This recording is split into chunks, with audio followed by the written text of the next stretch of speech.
ਸਤਨਾਮ ਸ੍ਰੀ ਵਾਹਿਗੁਰੂ ਜੀ।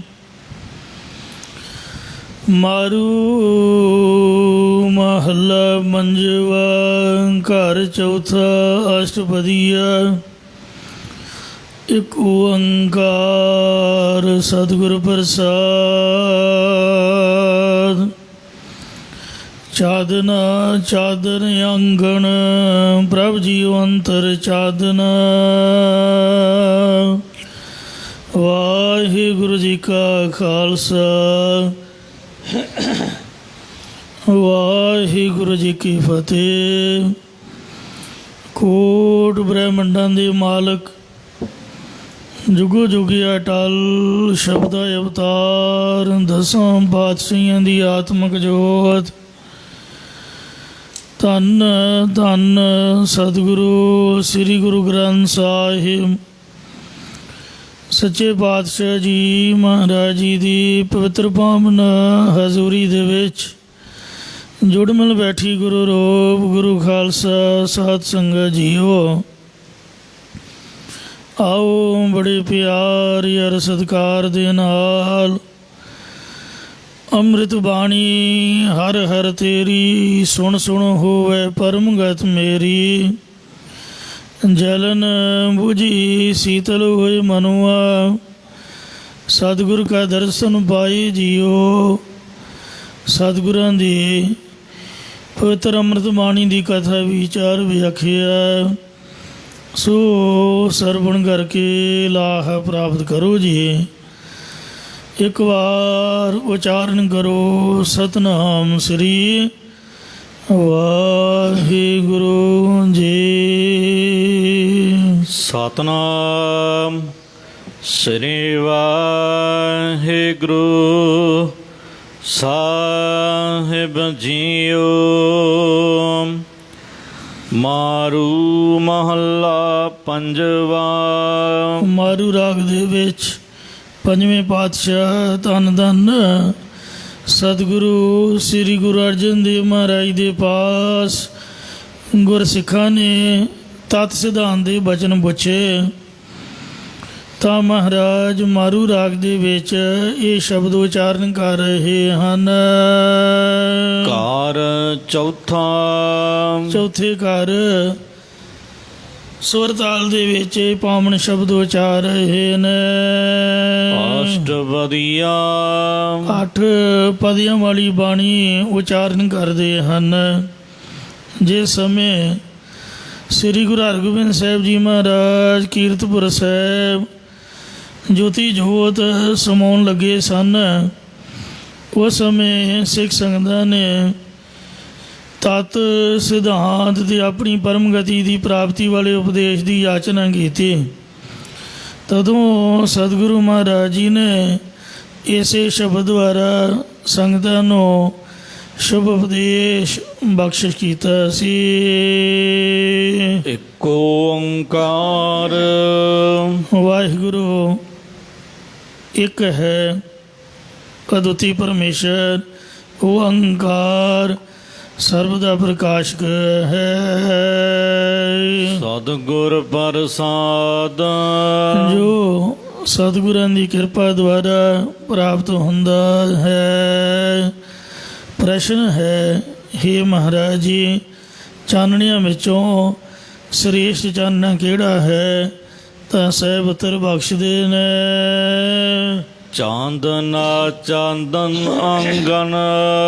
ਸੋ ਪਾਤਸ਼ਾਹ ਜੀ ਕਹਿੰਦੇ ਨੇ ਕਿ ਚਾਨਣਾਂ ਦੇ ਵਿੱਚੋਂ ਆਂਗਣ ਪਿਆਰਾ ਚਾਨਣ ਉਹ ਹੈ ਪ੍ਰਭ ਜੀਉ ਅੰਤਰ ਚਾਂਦਨਾ। ਜੋ ਪਰਮੇਸ਼ਰ ਜੀ ਦਾ ਸਭ ਦੇ ਅੰਦਰ ਚੇਤਨ ਸੱਤਾ ਰੂਪ ਚਾਂਦਨਾ ਪ੍ਰਕਾਸ਼ ਕੀਤਾ ਹੋਇਆ ਹੈ।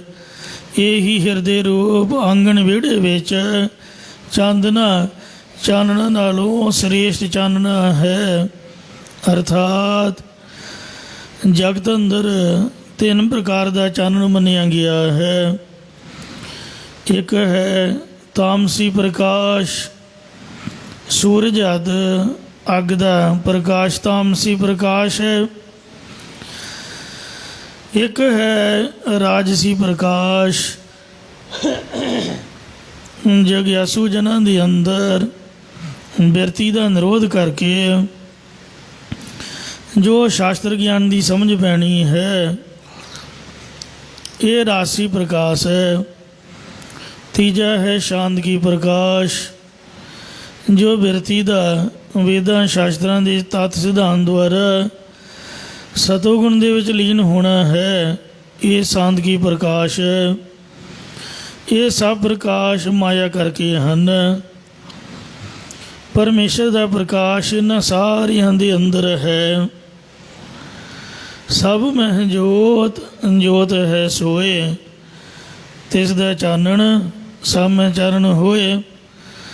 ਜੋਗੀਆਂ ਨੇ ਵੀ ਦਸਮ ਦੁਆਰ ਵਿੱਚ ਚਾਨਣ ਮੰਨੇ ਨੇ।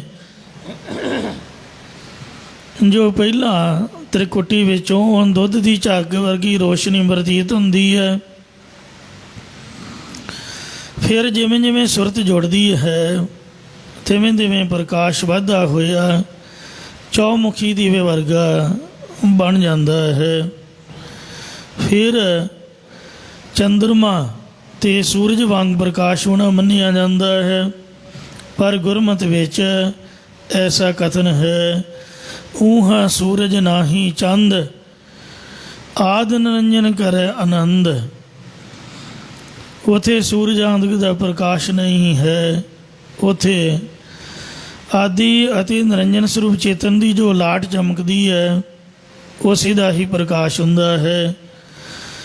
ਹੋਰ ਵੀ ਕਈ ਪ੍ਰਕਾਸ਼ ਮੰਨੇ ਨੇ, ਜਿਵੇਂ ਜਠਰਾਗਨੀ ਦਾ ਪ੍ਰਕਾਸ਼।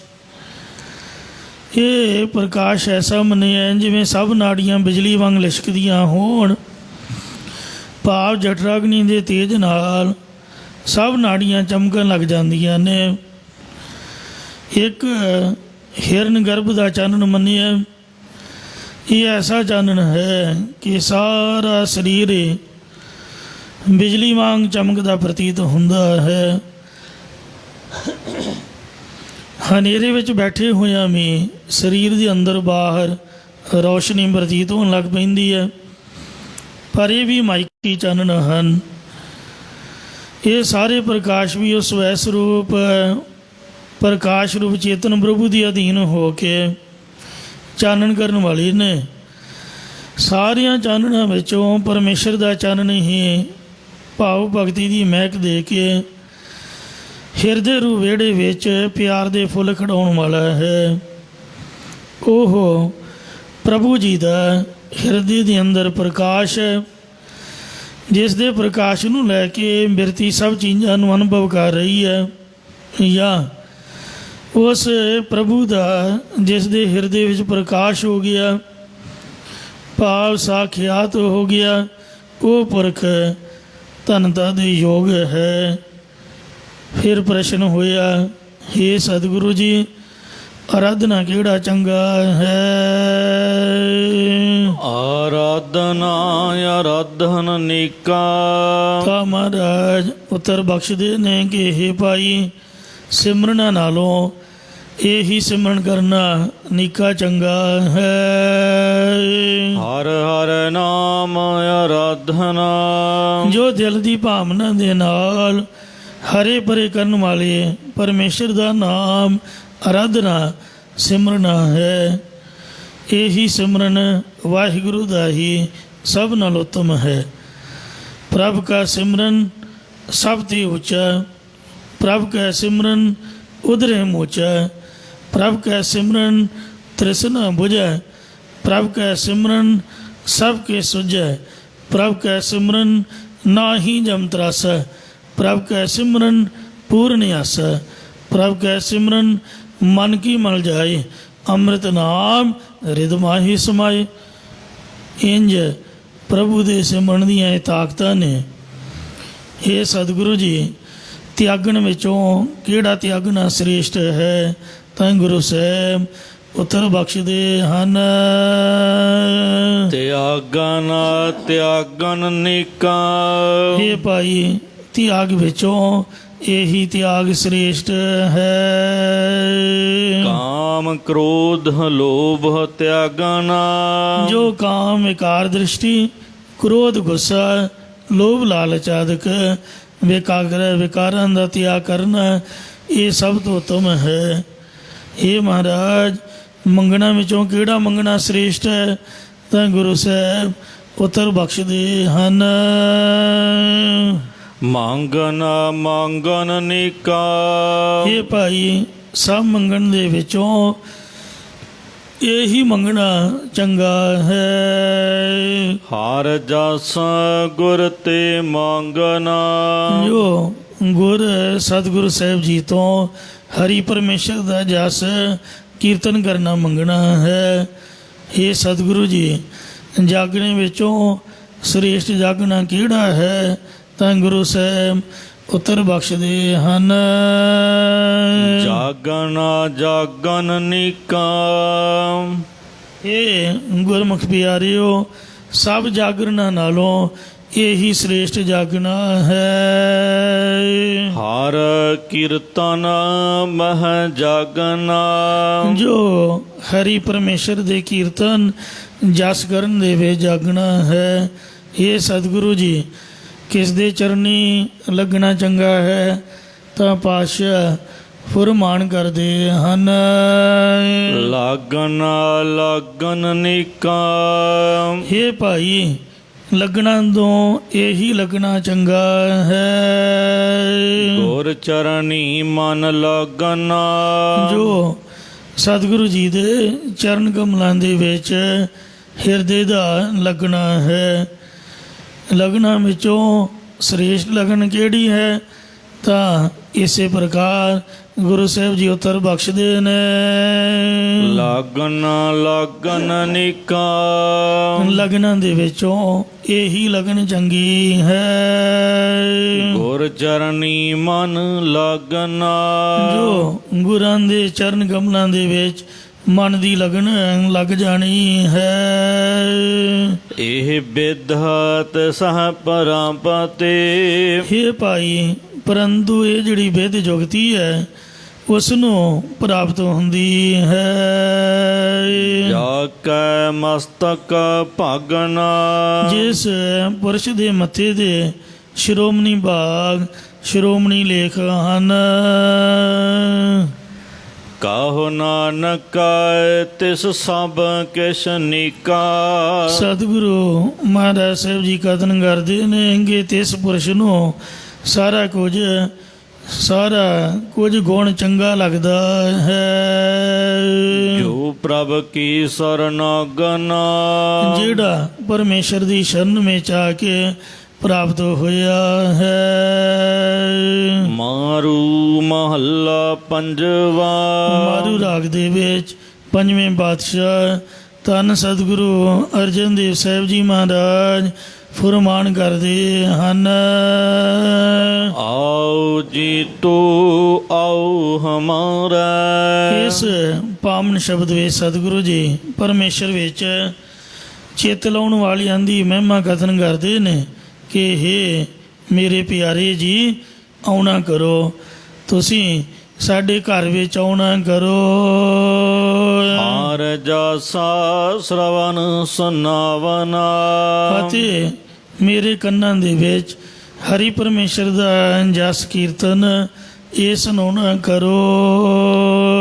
ਰਹਾਉ ਵਿਸ਼ਰਾਮ ਦੇ ਕਰ ਫੁਰਮਾਨ ਕਰਦੇ ਨੇ। ਤੁਧ ਆਵਤਾ ਮੇਰਾ ਮਨ ਤਨ ਹਰਿਆ ਤੁਹਾਡੇ ਆਉਣ ਕਰਕੇ ਮੇਰਾ ਮਨ ਹਿਰਦਾ ਅਤੇ ਤਨ ਸਰੀਰ ਹਰਾ ਭਰਾ ਹੋ ਜਾਂਦਾ ਹੈ। ਹਰ ਜਸਾ ਤੁਮ ਸੰਗ ਗਾਵਨਾ ਕਿਉਂਕਿ ਤੁਹਾਡੇ ਨਾਲ ਹਰੀ ਪਰਮੇਸ਼ਰ ਦਾ ਕੀਰਤਨ ਗਾਉਣਾ ਕਰੀਦਾ ਹੈ। ਸੰਤ ਕਿਰਪਾ ਤੇ ਹਿਰਦੈ ਵਾਸੈ ਇਹ ਸ਼ਾਂਤ ਚਿੱਤ ਮਹਾਤਮਾ ਜਨੋ ਤੁਹਾਡੀ ਮਿਹਰ ਤੋਂ ਮਨ ਦੇ ਵਿੱਚ ਪਰਮੇਸ਼ਰ ਵਸਦਾ ਹੈ।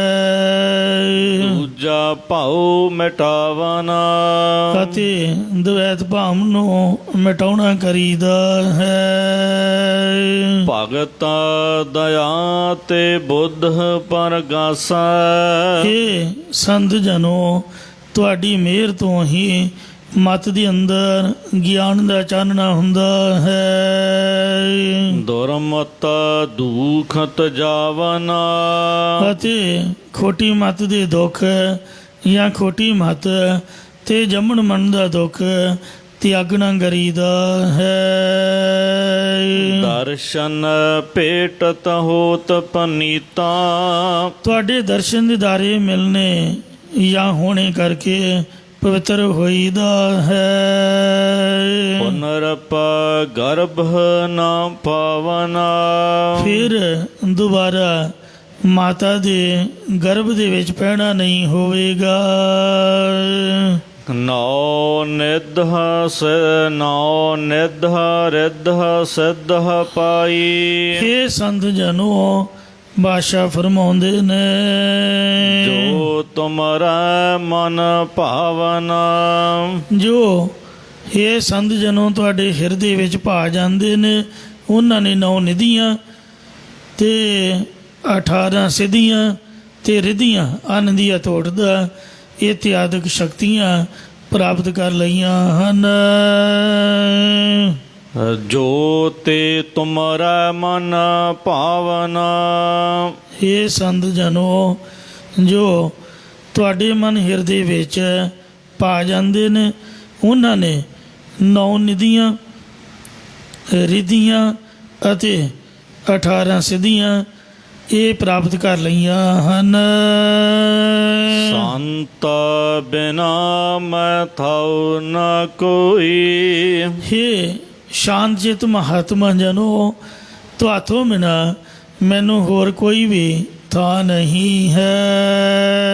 ਆਵਰਨ ਸੂਝੈ ਜਾਵਨਾ ਅਤੇ ਨਾ ਹੀ ਹੋਰ ਕਿਤੇ ਜਾਣਾ ਸਾਨੂੰ ਸੁਝਦਾ ਹੈ। ਮੋਹ ਨਿਰਗੁਣ ਕਾ ਕੋਈ ਨ ਰਾਖੈ ਮੈਨੂੰ ਗੁਣਹੀਨ ਨੂੰ ਕੋਈ ਵੀ ਨਹੀਂ ਰੱਖਦਾ।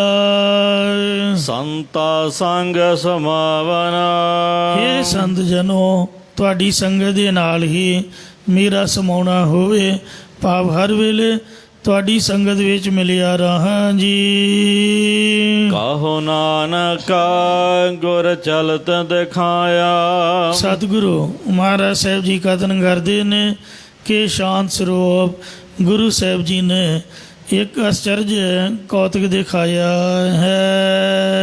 ਮਨ ਮਧੇ ਹਰ ਹਰ ਰਾਵਨਾ ਜਿਸ ਕਰਕੇ ਮਨ ਹਿਰਦੇ ਦੇ ਵਿੱਚ ਹੀ ਹਰੇ ਪਰੇ ਕਰਨ ਵਾਲੇ ਹਰੀ ਪਰਮੇਸ਼ਰ ਦੀ ਆਨੰਦ ਨੂੰ ਮੰਨਣਾ ਕਰਦਾ ਹਾਂ ਮੈਂ, ਜਾਂ ਮਨ ਵਿੱਚ ਹਰ ਹਰ ਦੇ ਜਸ ਨੂੰ ਉਚਾਰਨ ਕਰਦਾ ਹਾਂ। ਮਾਰੂ ਮਹੱਲਾ ਪੰਜਵਾ ਮਾਰੂ ਰਾਗ ਦੇ ਵਿੱਚ ਪੰਜਵੇਂ ਪਾਤਸ਼ਾਹ ਸਤਿਗੁਰੂ ਅਰਜਨ ਦੇਵ ਸਾਹਿਬ ਜੀ ਅਗਲਾ ਸ਼ਬਦ ਉਚਾਰ ਰਹੇ ਹਨ। ਜੀਵਨ ਸਫਲ ਜੀਵਨ ਇਹ ਸਤਿਗੁਰੂ ਜੀ, ਜੀਵਨ ਵਿੱਚ ਸਫਲ ਜੀਵਨ ਕਿਸ ਦਾ ਹੈ? ਮਾਰੇ ਕਹਿੰਦੇ ਹੈ ਭਾਈ, ਜੀਵਨ ਦੇ ਵਿੱਚੋਂ ਸਫਲ ਜੀਵਨ ਉਹੀ ਸਫਲਾ ਜਿਉਣਾ ਹੈ। ਸੋਨਹਾਰ ਜਪ ਜਪ ਸਦ ਜੀਵਨ ਜੋ ਹਰੀ ਪਰਮੇਸ਼ਰ ਦੇ ਜਸ ਨੂੰ ਸੁਣਦੇ ਹੋਏ ਅਤੇ ਉਸ ਦੇ ਜਾਪ ਨੂੰ ਹਮੇਸ਼ਾ ਜਪਦੇ ਹੋਏ ਜਿਉਣਾ ਹੈ। ਅਸਲੀ ਜ਼ਿੰਦਗੀ ਇਹੀ ਹੈ। ਰਹਾਉ ਵਿਸ਼ਰਾਮ ਦੇ ਕੇ ਫੁਰਮਾਨ ਕਰਦੇ ਨੇ, ਹੇ ਸਤਿਗੁਰੂ ਜੀ, ਅਸਲੀ ਪੀਣ ਯੋਗ ਪਦਾਰਥ ਤੇ ਖਾਣ ਵਾਲਾ ਪਦਾਰਥ ਕਿਹੜਾ ਹੈ? ਪਾਸ਼ਾ ਫਰਮਾਉਂਦੇ ਨੇ, ਪੀਵਨਾ ਜੇਤਾ ਮਨ ਆਘਾਵੈ ਹੇ ਭਾਈ, ਪੀਣਾ ਉਹੀ ਸ੍ਰੇਸ਼ਟ ਹੈ ਜਿਸ ਕਰਕੇ ਮਨ ਹਿਰਦਾ ਰੱਜ ਜਾਂਦਾ ਹੈ। ਨਾਮ ਅੰਮ੍ਰਿਤ ਰਸ ਪੀਵਨਾ ਉਹ ਨਾਮ ਰੂਪੀ ਅੰਮ੍ਰਿਤ ਰਸ ਹੀ ਪੀਣਾ ਚਾਹੀਦਾ ਹੈ। ਇਹ ਸਤਿਗੁਰੂ ਜੀ, ਕਿਹੜਾ ਪਦਾਰਥ ਚੰਗਾ ਹੈ? ਪਾਤਸ਼ਾਹ ਫਰਮਾਉਂਦੇ ਨੇ। ਪੀਵਨ ਜਿਤਾ ਮਨ ਆਘਾਵੈ। ਸੋ हे ਗੁਰਮੁਖੋ, ਪੀਣਾ ਉਹੀ ਸ੍ਰੇਸ਼ਟ ਹੈ ਜਿਸ ਕਰਕੇ ਮਨ ਪੀਂਦਿਆਂ ਸਾਰੀ ਰੱਜ ਜਾਏ। ਉਹ ਕਿਹੜਾ ਹੈ? ਨਾਮ ਅਮਰਤ ਰਸ ਪੀਵਨ। ਜੋ ਨਾਮ ਰੂਪੀ ਅੰਮ੍ਰਿਤ ਰਸ ਪੀਵਣਾ ਹੈ, ਇਹੀ ਪੀਣਾ ਚੰਗਾ ਹੈ। ਅੰਮ੍ਰਿਤ ਦੇ ਵਿੱਚ ਇੱਕ ਐਸਾ ਗੁਣ ਹੈ ਕਿ ਜਿਸ ਕਰਕੇ ਤ੍ਰੇ ਵੀ ਮੁੱਕ ਜਾਂਦੀ ਹੈ ਅਤੇ ਭੁੱਖ ਵੀ ਨਹੀਂ ਲੱਗਦੀ, ਰੱਜ ਵੀ ਜਾਈਦਾ, ਮਨ ਵੀ ਤ੍ਰਿਪਤ ਹੋ ਜਾਂਦਾ ਹੈ। ਐਸਾ ਮਹਾਰਾਜ ਦਾ ਪ੍ਰਤਾਖੰਡੇ ਬਾਟੇ ਦਾ ਅੰਮ੍ਰਿਤ ਹੈ ਅਤੇ ਨਾਮ ਅੰਮ੍ਰਿਤ ਹੈ। ਹੇ ਮਹਾਰਾਜ, ਦੱਸੋ ਕਿਹੜਾ ਪਦਾਰਥ ਖਾਣਾ ਚੰਗਾ ਹੈ? ਤਾਂ ਗੁਰੂ ਸਾਹਿਬ ਉੱਤਰ ਬਖਸ਼ਦੇ ਨੇ। ਖਾਵਨ ਜਿਤਾ ਭੂਖ ਨਾ ਲੱਗੈ। ਪਾਤਸ਼ਾਹ ਫਰਮਾਉਂਦੇ ਨੇ, ਹੇ ਭਾਈ, ਖਾਣਾ ਦਾ ਉਹੀ ਸ੍ਰੇਸ਼ਟ ਹੈ ਜਿਸ ਕਰਕੇ ਪਦਾਰਥਾਂ ਦੀ ਹੋਰ ਭੁੱਖ ਨਾ ਲੱਗੇ। ਸੰਤੋਖ ਸਦਾ ਤ੍ਰਿਪਤੀ ਬਨਾ। ਅਤੇ ਮਹਾਰਾਜ ਫਰਮਾਉਂਦੇ ਨੇ ਕਿ ਉਹ ਸੰਤੋਖ ਹੈ ਜਿਸ ਕਰਕੇ ਹਮੇਸ਼ਾ ਰਜੇ ਰਹੀਦਾ ਹੈ, ਤ੍ਰਿਪਤੀ ਆਉਂਦੀ ਹੈ। ਕਿਉਂਕਿ ਬਿਨਾਂ ਸੰਤੋਖ ਨਹੀਂ ਗੋ ਰਾਜੈ, ਸੁਪਨ ਮਨੋਰਥ ਬ੍ਰਿਥੇ ਸਭ ਕਾਜੈ। ਇਹ ਸਤਿਗੁਰੂ ਜੀ, ਪਹਿਨਣਾ ਕਿਹੜਾ ਚੰਗਾ ਹੈ? ਤਾਂ ਗੁਰੂ ਸਾਹਿਬ ਉੱਤਰ ਬਖਸ਼ਦੇ ਨੇ। ਪਹਿਨਣ ਰੱਖ ਪਤ ਪਰਮੇਸ਼ਰ। ਬਸਤਰ ਪਹਿਨਣਾ ਤਾਂ ਉਹੀ ਚੰਗਾ ਹੈ ਜਿਸ ਕਰਕੇ ਪਰਮੇਸ਼ਵਰ ਪਰਮਾਤਮਾ ਲੋਕ ਪਰਲੋਕ ਦੇ ਵਿੱਚ ਇੱਜ਼ਤ ਰੱਖ ਲਵੇ। ਫਿਰ ਨਾਂਗੇ ਨਹੀਂ ਥੀਵਨਾ। ਅਤੇ ਸਿਫਤ ਸ਼ਰਮ ਕਾ ਕੱਪੜਾ ਮੰਗੋ। ਜਿਹੜਾ ਸਿਫਤ ਸ਼ਰਮ ਰੂਪੀ ਬਸਤਰ ਪਹਿਰਨ ਕਰਕੇ ਮੁੜ ਕੇ ਨੰਗੇ ਨਹੀਂ ਹੋਈਦਾ, ਭਾਵ ਬੇਪਤ ਨਹੀਂ ਹੋਈਦਾ ਹੈ। ਇਹ ਸਤਿਗੁਰੂ ਜੀ, ਭੋਗਣਾ ਕਿਹੜਾ ਸ੍ਰੇਸ਼ਟ ਹੈ? ਤਾਂ ਗੁਰੂ ਸਾਹਿਬ ਉੱਤਰ ਬਖਸ਼ਦੇ ਨੇ। ਭੋਗਨ ਮਨ ਮਧੇ ਹਰ ਰਸ। ਭੋਗਣਾ ਇਹੀ ਸ੍ਰੇਸ਼ਟ ਹੈ ਜੋ ਮਨ ਹਿਰਦੇ ਦੇ ਮੱਧੇ ਵਿੱਚ ਹਰੀ ਪਰਮੇਸ਼ਰ ਦਾ ਰਸ, ਕਹੀਏ ਪ੍ਰੇਮ, ਆਨੰਦ ਪ੍ਰਾਪਤ ਕਰਨਾ ਹੈ। ਸੰਤ ਸੰਗਤ ਮਹਲੀਵਨਾ। ਅਤੇ ਸ਼ਾਂਤਚਿਤ ਮਹਾਤਮਾ ਜਨਾਂ ਦੀ ਸੰਗਤ ਦੇ ਵਿੱਚੋਂ ਇਹ ਰਸ ਲੈਣਾ ਕਰੀਦਾ ਹੈ, ਜਿਸ ਆਨੰਦ ਕਰਕੇ ਸੰਤਾਂ ਦੀ ਸੰਗਤ ਦੇ ਵਿੱਚ ਲਿਵ ਲੀਨ ਹੋ ਜਾਈਦਾ ਹੈ। ਬਿਨ ਤਾਗੇ ਬਿਨ ਸੂਈ ਆਨੀ। ਇਹ ਸਤਿਗੁਰੂ ਜੀ, ਸੀਮਨਾ ਕਿਹੜਾ ਸ੍ਰੇਸ਼ਟ ਹੈ? ਤਾਂ ਪਾਤਸ਼ਾਹ ਉੱਤਰ ਬਖਸ਼ਦੇ ਨੇ। ਬਾਹਰਲੇ ਪ੍ਰਤੱਖ ਧਾਗੇ ਲਿਆਉਣ ਤੋਂ ਬਿਨਾਂ, ਪ੍ਰਤੱਖ ਸੂਈ ਲਿਆਉਣ ਤੋਂ ਬਿਨਾਂ, ਜਾਂ ਸਕਾਮ ਕਰਮਾ ਰੂਪੀ ਧਾਗੇ ਤੋਂ ਬਿਨਾਂ ਅਤੇ ਵਾਸ਼ਨਾ ਰੂਪ ਸੂਈ ਲਿਆਂਦੀ ਤੋਂ ਬਿਨਾਂ ਹੀ ਪ੍ਰੇਮ ਰੂਪ ਧਾਗੇ ਅਤੇ ਬ੍ਰਹਮਾਕਾਰ ਬਿਰਤੀ ਰੂਪ ਸੂਈ ਲਿਆ ਕੇ ਮਨ ਹਰ ਭਗਤੀ ਸੰਗ ਸੀਵਨਾ। ਜਿਹੜਾ ਮਨ ਹੈ, ਇਹ ਮਨ ਰੂਪੀ ਬਸਤਰ ਨੂੰ ਹਰੀ ਪਰਮੇਸ਼ਰ ਦੀ ਭਗਤੀ ਦੇ ਨਾਲ ਸਿਉਣਾ ਸਫਲਾ ਹੈ। ਇਹ ਸਤਿਗੁਰੂ ਜੀ, ਮਸਤੀ ਵਾਲੇ ਪੁਰਖ ਕਿਹੜੇ ਹਨ? ਤਾਂ ਪਾਤਸ਼ਾਹ ਜੀ ਫਰਮਾਉਂਦੇ ਨੇ। ਮਾਤਿਆ ਹਰ ਰਸ ਮਹਰਾਤੇ। ਹੇ ਭਾਈ, ਮਸਤ ਹੋਣਾ ਉਸ ਦਾ ਸ੍ਰੇਸ਼ਟ ਸਫਲਾ ਹੈ ਜੋ ਹਰੀ ਪਰਮੇਸ਼ਰ ਦੇ ਨਾਮ ਪ੍ਰੇਮ ਰਸ ਦੇ ਵਿੱਚ ਰਤਾ ਰਹਿੰਦਾ ਹੈ। ਤੈਸਾ ਬਹੁੜ ਨ ਕਬਹੂ ਔਖੀ ਵਨਾ। ਤਿਸ ਨੂੰ ਫਿਰ ਦੁਬਾਰਾ ਕਦੇ ਵੀ ਮਸਤੀ ਦੀ ਹਾਲਤ ਤੋਂ ਰਹਿਤ ਨਹੀਂ ਹੋਣਾ ਪੈਂਦਾ ਜਾਂ ਔਖਾ ਨਹੀਂ ਹੋਣਾ ਪੈਂਦਾ।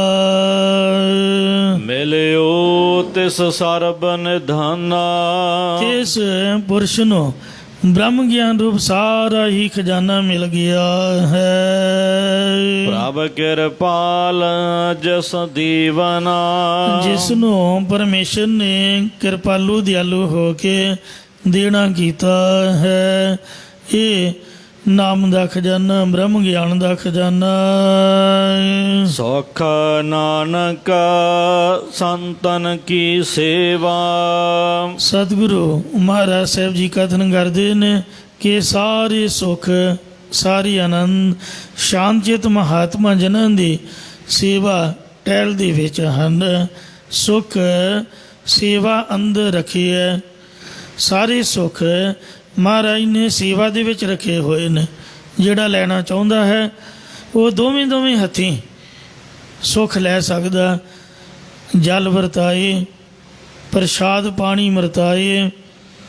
ਅੰਮ੍ਰਿਤ ਵੇਲੇ ਤੋਂ ਲੈ ਕੇ ਵੇਖੋ ਰਾਤ ਦੇ 10 ਵਜੇ ਦੇ ਕਰੀਬ ਤੱਕ ਕੜਾਹ ਪ੍ਰਸ਼ਾਦ ਦਾ ਵਰਤਾਰਾ ਵਰਤਦਾ। ਕਦੀ ਜਲ, ਕਦੀ ਚਾਹ, ਕਦੀ ਪ੍ਰਸ਼ਾਦਾ। ਸੋ ਗੁਰੂ ਘਰ ਦੇ ਵਿੱਚ ਹਮੇਸ਼ਾ ਵਰਤਾਰਾ ਵਰਤ ਰਿਹਾ। ਲੰਗਰ ਪਕਾਉਣ ਦੀ, ਬਣਾਉਣ ਦੀ, ਵਰਤਾਉਣ ਦੀ ਸੇਵਾ। ਇੰਝ ਕੋਈ ਵੀ ਸੇਵਾ ਜਿਹੜੀ ਸਾਡੇ ਪਸੰਦ ਹੋਵੇ ਉਹ ਆਪਾਂ ਕਰ ਸਕਦੇ ਹਾਂ। ਇਉਂ ਸਾਧ ਸੰਗਤ ਦੀ, ਗੁਰੂ ਘਰ ਦੀ ਸੇਵਾ ਦੇ ਵਿੱਚ ਹੀ ਮਹਾਰਾਜ ਕਹਿੰਦੇ ਸੁੱਖ ਰੱਖੇ ਹੋਏ ਨੇ। ਸਤਿਗੁਰੂ ਕੀ ਸੇਵਾ ਚਾਕਰੀ, ਸੁਖੀ ਹੂੰ ਸੁਖ ਸਾਰ, ਐਥੇ ਮਿਲਨ ਵਡਿਆਈਆਂ ਦਰਗਹਿ ਮੁਖ ਦੁਆਰ। ਸਤਿਗੁਰੂ ਕੀ ਸੇਵਾ ਗਾਖੜੀ, ਸਿਰ ਦੀਜੈ ਆਪ ਗਵਾਏ। ਇਉਂ ਮਹਾਰਾਜ ਦੀ ਸੇਵਾ ਦੇ ਵਿੱਚ ਆਤਮਿਕ ਸੁੱਖ ਹੈ, ਪਰਲੋਕ ਦਾ ਸੁੱਖ ਰੱਖਿਆ ਹੋਇਆ ਹੈ। ਚਰਨ ਸੰਤ ਤੋਏ ਪੀਵਨਾ। ਪੁਰਾਤਨ ਗੁਰਸਿੱਖ ਸਿੱਖਾਂ ਦੇ ਚਰਨ ਧੋ ਪੀਂਦੇ, ਕਛਹਿਰੇ ਧੋਂਦੇ, ਉਹਨਾਂ ਦਾ ਇਸ਼ਨਾਨ ਕਰਾਉਂਦੇ ਖੂਹ ਗੇੜ ਕੇ। ਅੱਜ ਕੱਲ੍ਹ ਆਪਾਂ ਇੱਕ ਦੂਜੇ ਨੂੰ ਬੁਲਾ ਕੇ ਰਾਜੀ ਨਹੀਂ। ਖਬਰਿਆ ਮਨ ਦੇ ਵਿੱਚ ਹੈ ਕਿ ਸਾਡੇ ਕੋਲੋਂ ਕੋਈ ਡਿਮਾਂਡ ਨਾ ਕਰ ਲਏ, ਜਾਂ ਕੁਛ ਹੋਰ ਮਨ ਦੇ ਵਿੱਚ ਚੱਲ ਰਿਹਾ ਹੈ। ਪ੍ਰੇਮ ਭਾਵ ਬਿਲਕੁਲ ਖਤਮ ਹੋ ਰਿਹਾ ਹੈ। ਭੈਣ ਭਰਾ, ਮਾਂ ਪਿਓ, ਸੋ ਭਰਾ ਦਾ ਅੱਜ ਕੱਲ੍ਹ ਮਾਇਆ ਦਾ ਦੌਰ ਚੱਲ ਰਿਹਾ ਹੈ। ਵੰਡ ਵੰਡਾਈਏ ਦੇ ਚੱਕਰ ਦੇ ਵਿੱਚ ਇੱਕੋ ਹੀ ਟੱਬਰ ਦੇ ਜੀਅ ਗੁਆਂਢੀਆਂ ਨਾਲ ਤਾਂ ਹੱਸ ਕੇ ਬੋਲਣਗੇ, ਪਰ ਆਪਦੇ ਸੰਬੰਧੀਆਂ ਦੇ ਨਾਲ ਉਹ ਮੂੰਹ ਵੱਟੀ ਰੱਖਣਗੇ। ਪਤਾ ਨਹੀਂ ਕੀ ਕਾਰਨ ਹੈ। ਕਲਯੁਗ ਦਾ ਇਹੋ ਜਿਹਾ ਦੌਰ ਚੱਲ ਰਿਹਾ। ਇਸ ਵਾਸਤੇ ਗੁਰੂ ਘਰ ਦੇ ਵਿੱਚ ਜਿਹੜੀ ਗੁਰਬਾਣੀ ਹੈ ਇਹ ਪ੍ਰੇਮ ਸਿਖਾਉਂਦੀ ਹੈ। ਸਭ ਤੋਂ ਪਹਿਲੀ ਪੜ੍ਹਾਈ ਗੁਰਦੁਆਰੇ ਦੀ ਪ੍ਰੇਮ ਹੈ। ਜਿਹਨੇ ਰੱਬ ਨੂੰ ਪਾਉਣਾ ਹੈ ਉਹ ਮਨ ਦੇ ਵਿੱਚ ਪ੍ਰੇਮ ਸ਼ਰਧਾ ਉਤਪੰਨ ਕਰੇ। ਸਾਚ ਕਹੋ ਸੁਨ ਲੇਹੋ ਸਭੈ, ਜਿਨ ਪ੍ਰੇਮ ਕੀਓ ਤਿਨ ਹੀ ਪ੍ਰਭ ਪਾਇਓ। ਕਿਸੇ ਨੂੰ ਮਿੱਠਾ ਬੋਲਣ ਤੋਂ ਮੁੱਲ ਤਾਂ ਨਹੀਂ ਲੱਗਦਾ। ਇਸ ਲਈ ਪਾਤਸ਼ਾਹ ਦਾ ਬਚਨ ਹੈ, ਮਿੱਠਾ ਬੋਲਣ ਨਿਵ ਚੱਲਣ, ਹੱਥੋਂ ਦੇ ਕੇ ਭਲਾ ਮਨਾਈ। ਧੰਨ ਬਾਬਾ ਫਰੀਦ ਸਾਹਿਬ ਜੀ ਵੀ ਫਰਮਾਉਂਦੇ ਨੇ ਕਿ ਇਹ ਭਾਈ, ਜੇ ਤੈਨੂੰ ਰੱਬ ਦੇ ਨਾਲ ਮਿਲਣ ਦੀ ਚਾਹਨਾ ਹੈ ਤਾਂ ਇੱਕ ਬਚਨ ਸਾਡਾ ਜ਼ਰੂਰੀ ਮੰਨੀ, ਕਿਸੇ ਨਾਲ ਫਿੱਕਾ ਨਾ ਬੋਲੀ। ਇੱਕ ਫਿੱਕਾ ਨਾ ਗਲ ਆਏ, ਸਭਨਾ ਮੈਂ ਸੱਚਾ ਤਨੀ। ਹਿਆਉ ਨਾ ਕਹਿ ਹੀ ਠਾਹੇ, ਕਿਸੇ ਦਾ ਦਿਲ ਨਾ ਢਾਵੀਂ। ਕਿਉਂਕਿ ਮਾਨਕ ਸਭ ਅਮੋਲ ਵੇ। ਮਾਨਕ ਦੀ ਤਰ੍ਹਾਂ ਅਮੋਲਕ ਪਰਮਾਤਮਾ ਸਭਨਾਂ ਦੇ ਹਿਰਦਿਆਂ ਵਿੱਚ ਵਸ ਰਿਹਾ।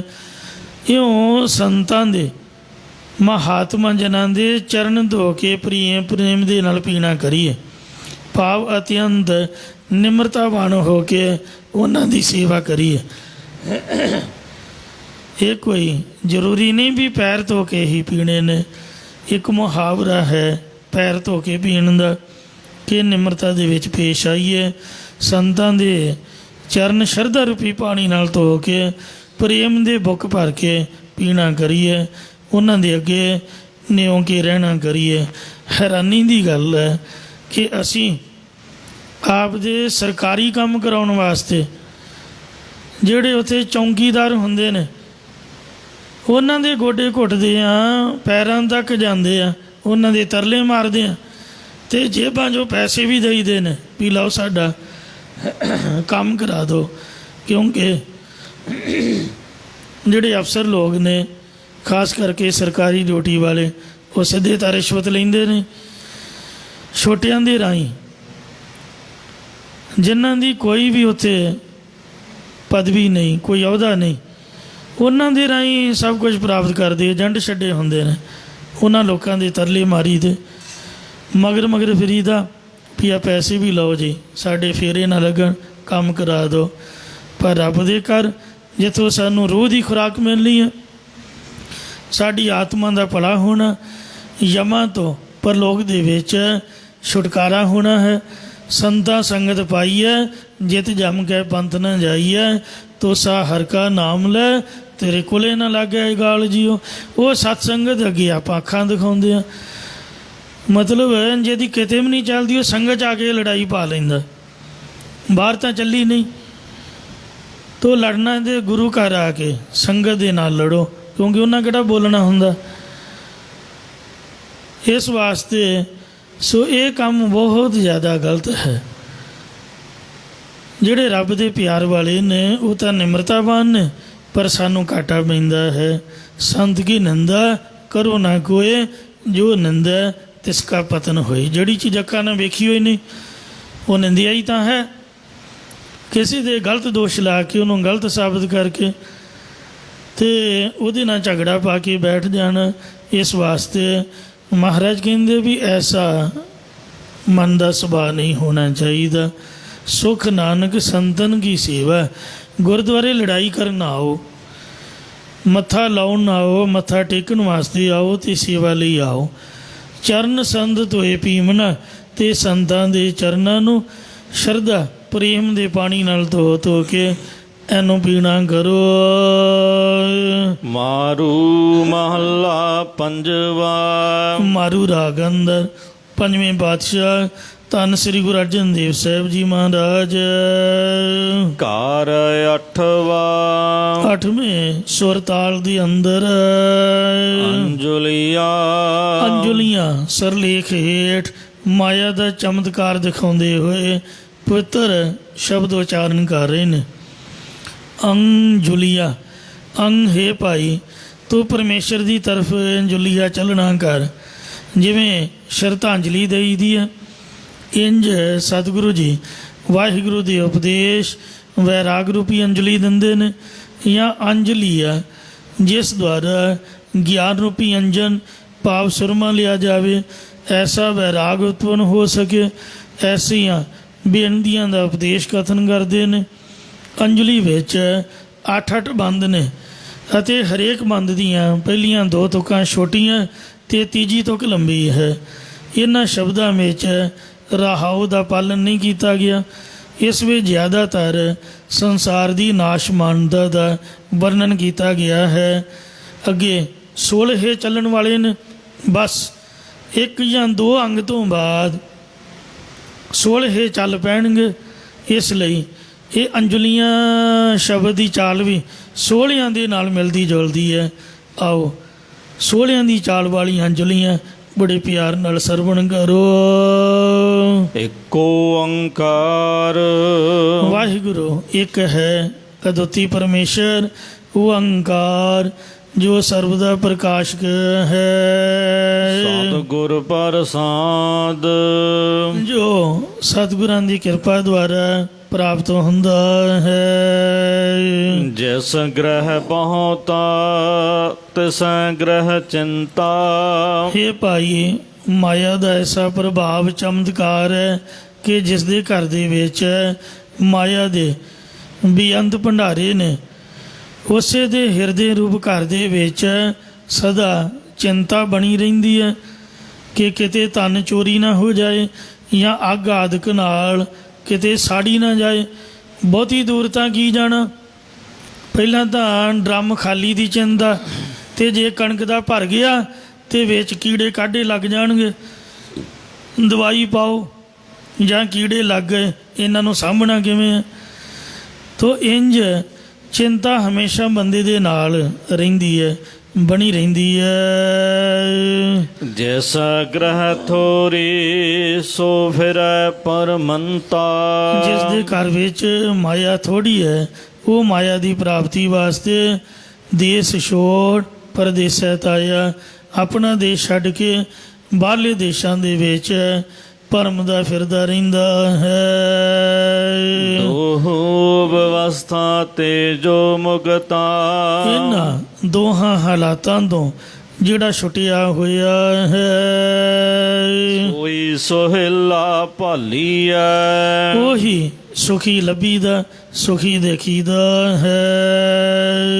ਗ੍ਰਹਿ ਰਾਜ ਮਹਿ ਨਰਕ ਉਦਾਸ ਕਰੋਦਾ ਘਰ ਅਤੇ ਰਾਜ ਭਾਗ ਵਿੱਚ ਜਾਂ ਘਰ ਵਿੱਚ ਪ੍ਰਾਪਤ ਹੋਏ ਰਾਜ ਭਾਗ ਵਿੱਚ ਤਾਂ ਨਰਕ ਦਾ ਦੁੱਖ ਪ੍ਰਾਪਤ ਹੁੰਦਾ ਹੈ ਅਤੇ ਗ੍ਰਸਤ ਨੂੰ ਛੱਡ ਕੇ ਜੰਗਲ ਵਿੱਚ ਉਦਾਸ ਹੋ ਬੈਠਣ ਨਾਲ ਕ੍ਰੋਧ ਗੁੱਸਾ ਚੰਬੜ ਜਾਂਦਾ ਹੈ। ਬਾਹ ਬੇਦਾਂ ਵੇਦ ਪਾਠ ਸਭ ਸੁਧਾ ਬਹੁਤ ਵਿਧੀ ਪੂਰਵਕ ਸਾਰੇ ਵੇਦਾਂ ਦੇ ਪਾਠਾਂ ਨੂੰ ਸੁਧ ਨਾ ਕੀਤਾ ਹੈ। ਦੇਹੀ ਮੈਂ ਜੋ ਰਹਿ ਅਲਿਪਤਾ ਜਿਹੜਾ ਇਸ ਦੇਹ ਦੇ ਵਿੱਚ ਕਮਲ ਫੁੰਗਲ ਵਾਂਗ ਦੇਹ ਅਧਿਆਸ ਤੋਂ ਨਲੇਪ ਰਹਿੰਦਾ ਹੈ। ਦਸ ਜਨ ਕੇ ਪੂਰਨ ਖਾਲੀਐ ਇਸ ਪੁਰਸ਼ ਦੀ ਹੀ ਪੂਰੀ ਕਾਲ ਕਮਾਈ ਹੈ। ਜਾਗਤ ਸੂਤਾ ਪਰਮ ਵਿਗੂਤਾ ਇਹ ਜੀਵ ਜਾਗਦਾ ਹੋਇਆ ਵੀ ਮੋਹ ਜਾਂ ਅਵਿਦਿਆ ਦੀ ਨੀਂਦ ਵਿੱਚ ਸੁੱਤਾ ਹੋਇਆ ਹੈ।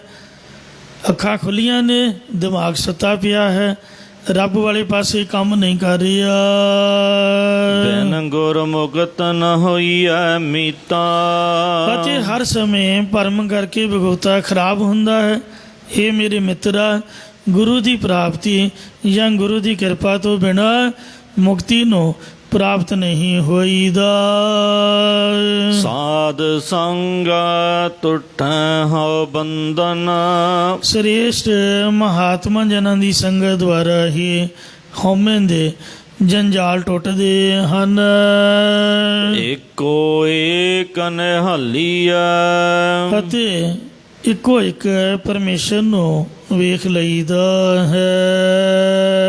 ਕਰਮ ਕਰੈ ਤਾਂ ਬੰਦਾ ਜੇਕਰ ਜੀਵ ਨਿਤ ਨਮਿਤ ਆਦਿ ਕਰਮ ਕਰਦਾ ਹੈ ਤਾਂ ਇਹ ਹਉਮੈ ਦੇ ਵਿੱਚ ਵੱਜ ਜਾਂਦਾ ਹੈ। ਨਹਿ ਕਰੈ ਤਾਂ ਨਿੰਦਾ ਜੇਕਰ ਕੋਈ ਕਰਮ ਨਹੀਂ ਕਰਦਾ ਤਾਂ ਕਰਮ ਗੰਢੀ ਲੋਕ ਨਿੰਦਾ ਅਪਜਸ ਕਰਦੇ ਹਨ।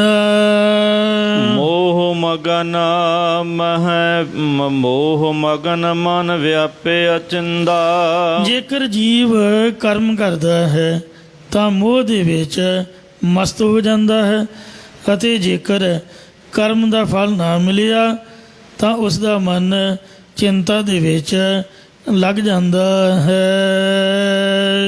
ਗੁਰ ਪ੍ਰਸਾਦ ਸੁਖ ਦੁਖ ਸਮਝਣਾ ਜਾਂ ਇਸੇ ਤਰ੍ਹਾਂ ਮੋਹ ਦੇ ਵਿੱਚ ਮਸਤ ਹੋਏ ਜੀਵ ਦਾ ਮਨ ਆਪਣੇ ਪਰਿਵਾਰ ਸੰਬੰਧੀਆਂ ਦੇ ਪਾਲਣ ਪੋਸ਼ਣ ਦੀ ਚਿੰਤਾ ਵਿੱਚ ਲੱਗਾ ਰਹਿੰਦਾ ਹੈ।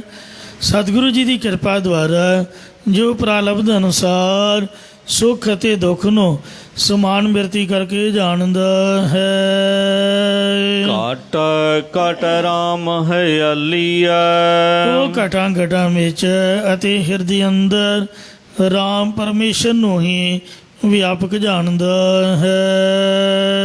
ਸੰਸਾਰ ਮਹਿ ਸਹਸਾ ਵਿਆਪੈ ਜਗਤ ਦੇ ਮੋਹ ਵਿੱਚ ਲੱਗਣ ਕਰਕੇ ਜੀਵ ਨੂੰ ਸੰਸਾਰ ਹੀ ਵਿਆਪਦਾ ਲੱਗਾ ਰਹਿੰਦਾ ਹੈ। ਅਗਾਥ ਕਥਾਇਆ ਗੋਚਰ ਨਹੀਂ ਜਾਪੈ ਜਿਸ ਕਰਕੇ ਸਰੂਪ ਤਟਸਥੀ ਲਕਸ਼ਣਾਂ ਵਾਲੀ ਸ਼ਕਤੀ ਵਰਤੀ ਕਰਕੇ ਕਥਨ ਤੋਂ ਰਹਿਤ ਕਥਾ ਵਾਲਾ ਅਗੋਚਰ ਇੰਦਰੀਏ ਦੇ ਅਵਿਸ਼ੇ ਪਰਮਾਤਮਾ ਜਾਣਿਆ ਨਹੀਂ ਜਾਂਦਾ। ਜਿਸ ਬਜਾਏ ਸੋਈ ਬੂਝੈ ਜਿਸ ਨੂੰ ਪਰਮੇਸ਼ਰ ਸਤਿਗੁਰੂ ਰੂਪ ਹੋ ਕੇ ਭਾਗ ਤਿਆਗ ਲਛਣਾਂ ਦੁਆਰਾ ਸਮਝਾ ਦਿੰਦਾ ਹੈ ਉਹੀ ਆਪਣਾ ਸਰੂਪ ਬੁੱਝਦਾ ਹੈ। ਉਹ ਬਾਲਕ ਵਾਗੀ ਬਾਲੀਐ ਉਹ ਪਰਮੇਸ਼ਰ ਉਸ ਮਨੁੱਖ ਨੂੰ ਆਪਣੇ ਬੱਚਿਆਂ ਵਾਂਗ ਪਾਲਣਾ ਕਰਦਾ ਹੈ। ਛੋੜ ਬਹਿ ਤੋ ਛੂਟੈ ਨਾਹੀ ਇਹ ਜੀਵ ਜੇਕਰ ਮਾਇਆ ਨੂੰ ਛੱਡ ਕੇ ਤਿਆਗੀ ਹੋ ਬਹਿੰਦਾ ਹੈ ਤਾਂ ਵੀ ਮਾਇਆ ਛੁੱਟਦੀ ਨਹੀਂ ਹੈ। ਭਾਵ ਮਨ ਵਿੱਚ ਵਾਸ਼ਨਾ ਬਣੀ ਰਹਿੰਦੀ ਹੈ। ਜੋ ਸੰਚੈ ਤੋ ਭਉ ਮਨ ਮਾਹੀ। ਜੇਕਰ ਮਾਇਆ ਇਕੱਠੀ ਕਰਨ ਲੱਗ ਪਵੇ ਤਾਂ ਹਿਰਦੇ ਦੇ ਵਿੱਚ ਡਰ ਬਣਿਆ ਰਹਿੰਦਾ ਹੈ। ਇਸ ਹੀ ਮਹਿ ਜਿਸ ਕੀ ਪਤ ਰਾਖੈ। ਇਸ ਮਾਇਆ ਦੇ ਵਿਵਹਾਰ ਵਿੱਚ ਰਹਿੰਦਿਆਂ ਹੀ ਜਿਸ ਪੁਰਸ਼ ਦੀ ਪਰਮੇਸ਼ਰ ਇੱਜ਼ਤ ਰੱਖਦਾ ਹੈ, ਇਸ ਸਾਧੂ ਚੌਰ ਢਾਲੀਐ। ਤਿਸ ਦਾ ਨਾਮ ਸਾਧੂ ਮਹਾਤਮਾ ਹੈ ਅਤੇ ਉਸ ਉੱਪਰ ਹੀ ਜਸ ਰੂਪੀ ਚੌਰ ਝੁਲਾਇਆ ਜਾਂਦਾ। ਭਾਵ ਬੇਅੰਤ ਜਸ ਪ੍ਰਾਪਤ ਹੁੰਦਾ ਹੈ। ਜੋ ਸੂਰਾ ਤਿਸ ਹੀ ਹੋਇ ਮਰਣਾ। ਜਿਹੜਾ ਸੂਰਮਾ ਹੁੰਦਾ ਹੈ ਤਿਸੇ ਦਾ ਹੀ ਜੰਗ ਵਿੱਚ ਮਰਨਾ ਹੁੰਦਾ ਹੈ। ਜੋ ਭਾਗੈ ਤਿਸ ਜੋਨੀ ਫਿਰਣਾ। ਮੂਲ ਚੰਦ ਖੱਤਰੀ ਵਾਂਗ ਜਾਂ ਜਿਹੜਾ ਦੁਨੀ ਚੰਦ ਮਸੰਦ ਅੰਮ੍ਰਿਤਸਰ ਸਾਹਿਬ ਦਾ ਰਹਿਣ ਵਾਲਾ ਸੀ ਤੇ ਵੇਖੋ ਉਹ 500 ਸਿੰਘਾਂ ਨੂੰ ਲੈ ਕੇ ਭੱਜ ਤੁਰਿਆ। ਇਉਂ ਜਿਹੜਾ ਜੰਗ ਵਿੱਚੋਂ ਕਾਇਰ ਹੋ ਕੇ ਭੱਜ ਜਾਂਦਾ ਹੈ ਉਸ ਨੂੰ ਜੂਨਾਂ ਦੇ ਵਿੱਚ ਭਟਕਣਾ ਪੈਂਦਾ ਹੈ। ਇਸੇ ਪ੍ਰਕਾਰ ਜੋ ਸੂਰਾ ਤਿਸ ਹੀ ਹੋਇ ਮਰਣਾ। ਜੋ ਬ੍ਰਹਮ ਗਿਆਨੀ ਰੂਪ ਸੂਰਮਾ ਹੁੰਦਾ ਹੈ, ਭਾਵ ਜੋ ਆਸਰੀ ਸੰਪਦਾ ਰੂਪ ਦੁਸ਼ਮਣਾਂ ਨੂੰ ਦੇਵੀ ਸੰਪਦਾ ਦੇ ਸਹਿਤ ਹੋ ਕੇ ਗਿਆਨ ਰੂਪ ਖੰਡੇ ਨਾਲ ਜਿੱਤਣ ਵਾਲਾ ਹੁੰਦਾ ਹੈ, ਉਸ ਦਾ ਜੀਵਤ ਭਾਵ ਵੱਲੋਂ ਮਰਨਾ ਹੀ ਹੁੰਦਾ ਹੈ। ਜੋ ਭਾਗੈ ਤਿਸ ਜੋਨੀ ਫਿਰਣਾ।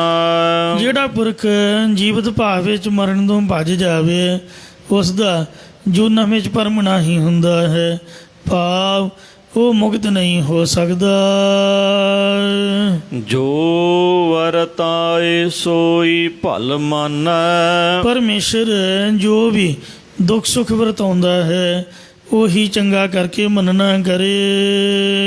ਬੁੱਝ ਹੁਕਮ ਦੁਰਮਤਾ ਜਾਲੀਐ। ਅਤੇ ਪਰਮੇਸ਼ਰ ਦੇ ਹੁਕਮ ਨੂੰ ਸਮਝ ਕੇ ਖੋਟੀ ਮਤ ਨੂੰ ਸਾੜ ਨਾ ਕਰੇ। ਜਿਤ ਜਿਤ ਲਾਵੈ ਤਿਤਾ ਤਿਤ ਲਗਨਾ। ਇਹ ਬ੍ਰਹਮ ਵੇਤੀਆਂ ਦੀ ਦ੍ਰਿਸ਼ਟੀ ਕਥਨ ਕੀਤੀ ਹੈ ਕਿ ਜਿਸ ਜਿਸ ਪਾਸੇ ਵੱਲ ਪਰਮੇਸ਼ਰ ਲਾਉਣਾ ਕਰਦਾ ਹੈ, ਬ੍ਰਹਮ ਗਿਆਨੀ ਇਸ ਤਰ੍ਹਾਂ ਦੇਖਦੇ ਨੇ ਕਿ ਉਸੇ ਉਸੇ ਪਾਸੇ ਵੱਲ ਹੀ ਜੀਵਾਂ ਨੇ ਲੱਗਣਾ ਹੁੰਦਾ ਹੈ।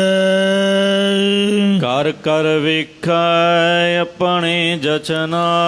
ਪਰਮੇਸ਼ਰ ਆਪ ਦੇ ਕੌਤਕ ਕਰ ਕਰਕੇ ਆਪਣੇ ਜਾਚਕਾਂ ਸੇਵਕਾਂ ਨੂੰ ਆਨੰਦ ਦੇ ਕਰਕੇ ਭਗਤੀ ਦੇ ਕਰਕੇ ਵੇਖਦਾ ਹੈ। ਨਾਨਕ ਕੇ ਪੂਰਨ ਸੁਖ ਦਾਤੇ। ਸਤਿਗੁਰੂ ਮਹਾਰਾਜ ਸਾਹਿਬ ਜੀ ਕਥਨ ਕਰਦੇ ਨੇ ਕਿ ਇਹ ਸਾਡੇ ਜਨਾਂ ਦੇ ਪੂਰਨ ਸੁੱਖਾਂ ਦੇ ਦੇਣ ਵਾਲੇ ਪਰਮਾਤਮਾ, ਤੂੰ ਦੇਹ ਤਾ ਨਾਮ ਸੰਭਾਲੀਐ। ਜੇਕਰ ਤੂੰ ਆਪ ਗੁਰਾਂ ਦੁਆਰਾ ਆਪਣਾ ਨਾਮ ਦੇਵੇਂ ਤਾਂ ਹੀ ਤੇਰਾ ਨਾਮ ਯਾਦ ਕਰਦੇ ਰਹੀਏ।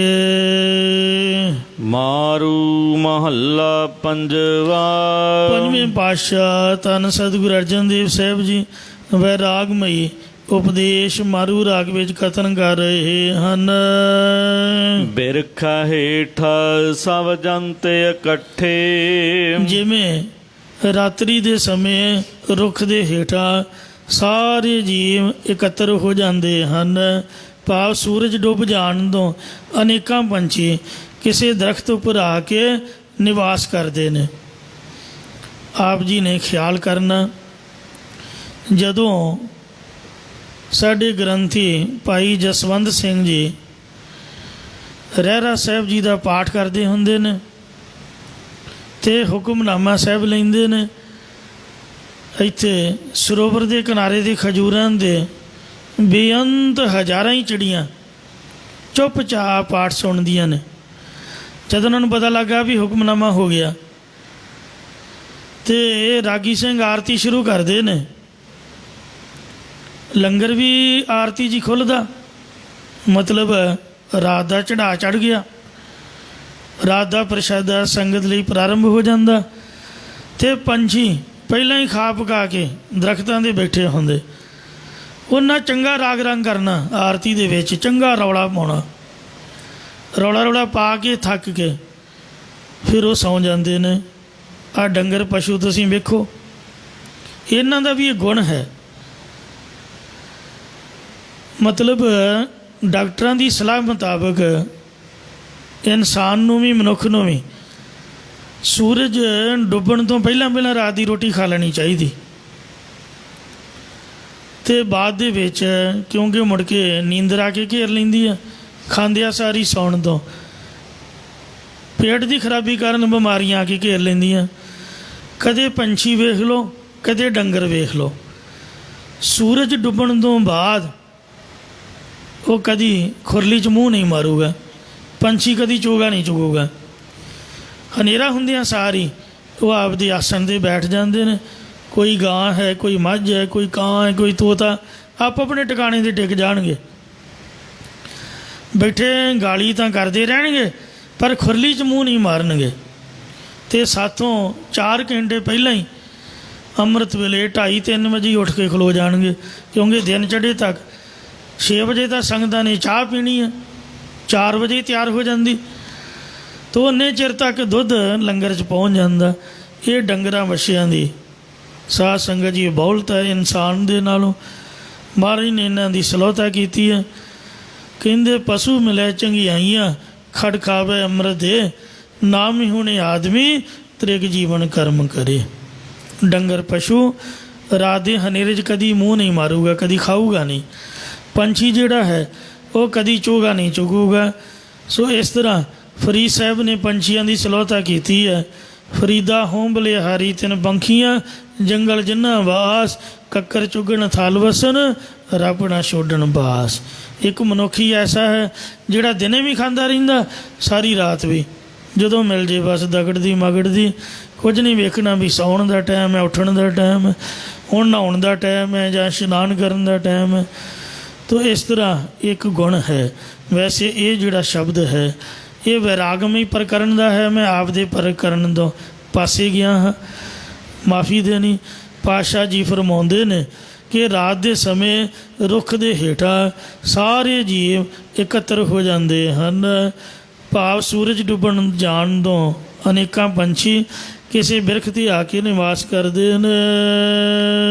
ਇੱਕ ਤੱਤੇ ਇੱਕ ਬੋਲਣ ਮਿੱਠੇ, ਉਹਨਾਂ ਦੇ ਵਿੱਚੋਂ ਕਈ ਕਾਂ ਵਰਗੇ ਪੰਛੀ ਤੱਤ ਖਰਵਾ ਬੋਲਦੇ ਨੇ, ਜਿਹੜਾ ਕਾਂ ਬੋਲਦਾ ਕਿਸੇ ਨੂੰ ਚੰਗਾ ਨਹੀਂ ਲੱਗਦਾ, ਅਤੇ ਕਈ ਕੋਇਲ ਵਰਗੇ ਪੰਛੀ ਮਿੱਠੇ ਬੋਲ ਬੋਲਦੇ ਹਨ। ਆਸਤੇ ਅਦੂਤ ਪਿਆ ਉੱਠ ਚੱਲੇ, ਜਦੋਂ ਡੁੱਬਿਆ ਹੋਇਆ ਸੂਰਜ ਸਵੇਰੇ ਉਦੈ ਹੁੰਦਾ ਹੈ ਤਦੋਂ ਉੱਠ ਕੇ ਉਹ ਚਲੇ ਜਾਂਦੇ ਨੇ ਜਿੱਧਰ ਨੂੰ ਕਿਸੇ ਦਾ ਮੂੰਹ ਹੁੰਦਾ। ਜੋ ਜੋ ਔਧ ਵਿਹਾਣੀਆਂ, ਜਿਵੇਂ ਜਿਵੇਂ ਉਮਰ ਬਤੀਤ ਹੁੰਦੀ ਹੈ ਤਿਵੇਂ ਤਿਵੇਂ ਸਮਾਂ ਕੱਟ ਕੇ ਤੁਰੇ ਜਾਂਦੇ ਹਨ। ਇਸੇ ਪ੍ਰਕਾਰ ਇਹਨਾਂ ਪੰਕਤੀਆਂ ਦੇ ਦੂਸਰੇ ਅਰਥ ਸਰਵਣ ਕਰੋ ਜੀ। ਬਿਰਖ ਹੇਠਾਂ ਸਭ ਜਨਤੇ ਇਕੱਠੇ, ਬਿਰਖ ਰੁੱਖ ਕਿਹੜਾ ਹੈ? ਇਹ ਸੰਸਾਰ, ਜਾਂ ਆ ਜਿਹੜਾ ਸਾਡਾ ਗ੍ਰਸਤ ਪਰਿਵਾਰ ਹੈ ਇੱਕ ਰੁੱਖ ਦੀ ਤਰ੍ਹਾਂ ਹੈ। ਇਹ ਸੰਸਾਰ ਰੂਪੀ ਗ੍ਰਸਤ ਪਰਿਵਾਰ ਰੂਪੀ ਰੁੱਖ ਦੇ ਹੇਠਾਂ ਅੰਡ ਜੀਰ ਸੇਤ ਉਤਪੁਜ ਚੌਹਾਂ ਖਾਣੀਆਂ ਦੇ ਸਾਰੇ ਜੀਵ ਆਪੋ ਆਪਣੀ ਪ੍ਰਾਲਬਧ ਦੇ ਅਨੁਸਾਰ ਇਕੱਤਰ ਹੋਏ ਹਨ। ਮਾਮੇ, ਚਾਚੇ, ਤਾਤੇ, ਤਾਏ, ਭੂਆ, ਫੁੱਫੜ, ਮਾਸੜ, ਮਾਸੀਆਂ, ਸਾਡੇ ਵੇਖਦਿਆਂ ਕਈ ਤਾਂ ਤੁਰ ਗਏ ਨੇ ਅਤੇ ਕਈਆਂ ਦੇ ਕਮਰ ਕਸੇ ਰੱਬ ਵੱਲੋਂ ਲੱਗੇ ਹੋਣਗੇ। ਇੱਕ ਤੱਤੇ ਇੱਕ ਬੋਲਣ ਮਿੱਠੇ, ਉਹਨਾਂ ਵਿੱਚੋਂ ਇੱਕ ਤਾਂ ਤਮੋ ਗੁਣੀ ਪੁਰਖ ਤੱਤਾ ਭਾਵ ਕ੍ਰੋਧ ਨਾਲ ਬੋਲਦੇ ਨੇ, ਅਤੇ ਇੱਕ ਸਤੋ ਗੁਣੀ ਪੁਰਖ ਮਿੱਠੇ ਪਿਆਰ ਵਾਲੇ ਬਚਨ ਬੋਲਦੇ ਹਨ। ਜਿਸ ਤਰ੍ਹਾਂ ਦਾ ਰੱਬ ਨੇ ਕਿਸੇ ਦਾ ਸੁਭਾਅ ਬਣਾਇਆ ਉਸੇ ਤਰ੍ਹਾਂ ਦਾ ਉਹਦਾ ਸੁਭਾਅ, ਉਸੇ ਤਰ੍ਹਾਂ ਦੀ ਉਹਦੀ ਬੋਲੀ ਹੈ। ਆਸਤੇ ਅਦੂਤ ਭਇਆ ਉੱਠ ਚੱਲੇ, ਜਦੋਂ ਸਾਰੀ ਸ੍ਰਿਸ਼ਟੀ ਨੂੰ ਸਮਾਪਤ ਡੁਬਾਉਣ ਵਾਲਾ ਕਾਲ ਰੂਪੀ ਸੂਰਜ ਪ੍ਰਗਟ ਹੁੰਦਾ ਹੈ ਤਦੋਂ ਮਹਾਰਾਜ ਫਰਮਾਉਂਦੇ ਨੇ, ਜੋ ਜੋ ਔਂਧ ਵਿਹਾਣੀਆ। ਜਿਵੇਂ ਜਿਵੇਂ ਵੀ ਕਿਸੇ ਦੀ ਉਮਰ ਬਤੀਤ ਹੁੰਦੀ ਹੈ, ਤਿਵੇਂ ਤਿਵੇਂ ਉਹ ਆਪਣੀ ਉਮਰ ਨੂੰ ਪੂਰੀ ਕਰਕੇ ਸੰਸਾਰ ਤੋਂ ਉੱਠ ਕਰਕੇ ਪਰਲੋਕ ਨੂੰ ਚਲੇ ਗਏ ਨੇ। ਕੋਈ ਚੱਲਣ ਦੀ ਤਿਆਰੀ ਵਿੱਚ ਹਨ। ਪਾਪ ਕਰਿੰਦੜਾ ਸਰ ਪਰ ਮੁੱਠੇ। ਪਾਪ ਮੰਦ ਕਰਮ ਕਰਨ ਵਾਲੇ ਜ਼ਰੂਰ ਪਰ ਜ਼ਰੂਰ ਵਿਕਾਰਾਂ ਵਿੱਚ ਲੁੱਟੇ ਜਾਂਦੇ ਹਨ। ਅਜ਼ਰਾਈਲ ਫੜੇ ਫੜ ਕੁੱਠੇ। ਇਹ ਮੌਤ ਦਾ ਫਰਿਸ਼ਤਾ ਹੈ ਅਜ਼ਰਾਈਲ। ਉਹਨਾਂ ਪਾਪ ਕਰਮ ਕਰਨ ਵਾਲਿਆਂ ਨੂੰ ਫੜ ਫੜ ਕੇ ਖੋਹਦਾ ਹੈ, ਮਾਰਦਾ ਹੈ। ਚੂਸ ਵੱਧ ਤਕਬੀਰ, ਬੱਕਰੇ ਦੇ ਕੋਣ ਵਾਲੀ ਹਾਲਤ ਹੁੰਦੀ ਹੈ। ਦੋਜਕ ਪਾਏ ਸਿਰਜਣਹਾਰੈ। ਰਚਨਹਾਰ ਪ੍ਰਮਾਤਮਾ ਨੇ ਅਜਿਹੇ ਪਾਪੀ ਪੁਰਖਾਂ ਨੂੰ ਨਰਕ ਦੇ ਵਿੱਚ ਪਾਇਆ ਹੈ। ਲੇਖਾ ਮੰਗੈ ਬਾਣੀਆ। ਅਤੇ ਧਰਮਰਾਜ ਰੂਪ ਬਾਣੀਆ ਕਰਮਾਂ ਦਾ ਹਿਸਾਬ ਕਿਤਾਬ ਮੰਗਦਾ ਹੈ। ਸੰਗਨ ਕੋਈ ਭਈਆ ਬੇਬਾ। ਭਰਾ ਭੈਣ ਆਦਿਕ ਕੋਈ ਵੀ ਨਾਲ ਨਹੀਂ ਜਾਂਦਾ। ਮਾਲ ਜੋਬਨ ਧਨ ਛੋੜ ਵੰਜੇਸਾ।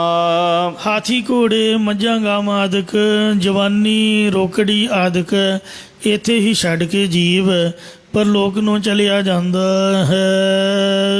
ਕਰਣ ਕਰੀਮ ਨਾ ਜਾਤੋ ਕਰਤਾ। ਜਿਸ ਪੁਰਖ ਨੇ ਕਾਰਜਾਂ ਦੇ ਕਰਨ ਵਾਲਾ, ਕਰਮ ਬਖਸ਼ੀ ਕਰਨ ਵਾਲਾ, ਕਿਰਪਾਲੂ ਰਚਨਾ ਹਰ ਪਰਮੇਸ਼ਰ ਨਹੀਂ ਜਾਣਿਆ।